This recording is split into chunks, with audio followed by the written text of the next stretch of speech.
For this video, I'm going to be introducing a new term called the transitive property, and it is one of our properties of equality. Okay, now you've actually already learned one of these terms, and that was the reflexive property. So let's just do a quick remembrance on what that is. Remember, I introduced the reflexive property while we were doing proofs of congruent triangles, and I said that we use the reflexive property as a means of saying that something is congruent to itself. So in the purple triangle, we would use the reflexive property to say that WY is congruent to WY. Alright, because we're saying that WY of this triangle is congruent to the WY of this triangle. So those sides would be congruent in each triangle. Our new term is this idea of the transitive property. Okay, so if you think transitive, you may be thinking the word transfer, which is kind of what we're going to be doing here. We're going to be transferring things that are congruent, that we know to be congruent. Okay, so think about our parallel lines here. Now, you know which ones of these are congruent. So I want you to think about this. We know that angle 1 is congruent to angle 3 because they're vertical angles, right? So angle 1 is congruent to angle 3. And then we also know that angle 3 is congruent to angle 7. And if you remember what they're called, angle 3 and angle 7 are corresponding angles. We know corresponding angles are congruent if these two lines are parallel. Alright, if we know that the lines are parallel, then that means angle 3 and angle 7 have to be congruent.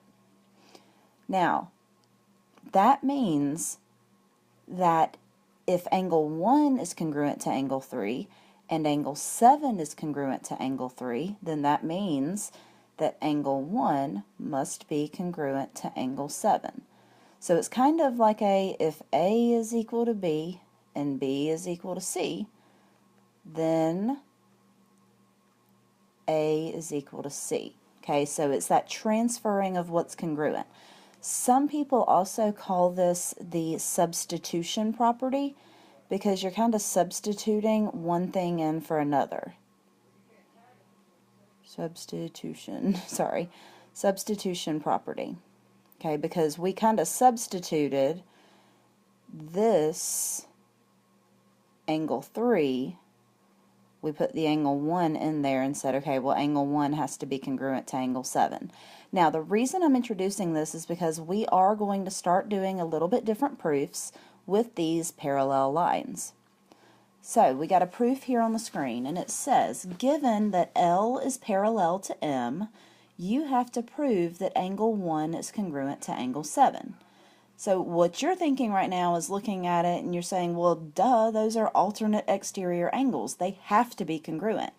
Well, that's not really the case. Remember, we've talked about how you have to back it up. All right? So we're getting into this idea of not just saying something is true. You have to be able to back it up. You have to give your evidence.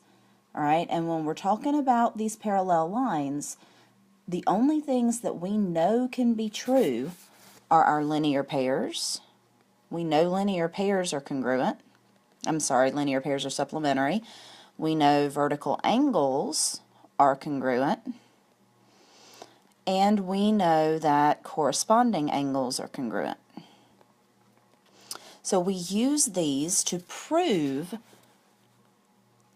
that alternate interior angles are congruent or that same side exterior angles are supplementary. Okay, so we're going to do a two-column proof, statements and reasons. So we've got the first thing is always our given. L parallel to M is given. Okay, so we got to figure out how to link angle 1 and angle 7. So let's try to find a pattern of things that we know to be congruent. Okay, so I'm looking at angle 1 and I'm thinking, okay, I got to find a path from angle 1 to 7. So I look and I say, well, I know that if angle 1 and angle 3 are congruent, I know that angle 3 and angle 7 are congruent. That means that angle 1 and angle 7 have to be congruent, just like I did a second ago. So let's lay all that out. we know angle 1 is congruent to angle 3 because they are vertical angles, and we know vertical angles are congruent. We also know that angle 3 is congruent to angle 7 because corresponding angles are congruent.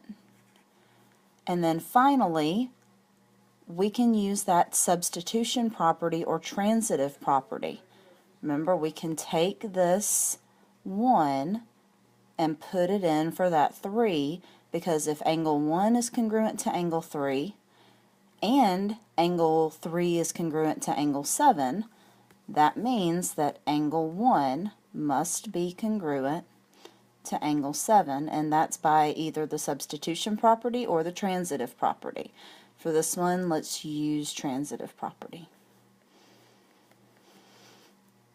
Okay, so for the questions, it's going to be a fill-in-the-blank proof or two with this type of proof to kind of see if you can follow that line of reasoning of the pieces that have to be congruent to prove that two triangles are congruent.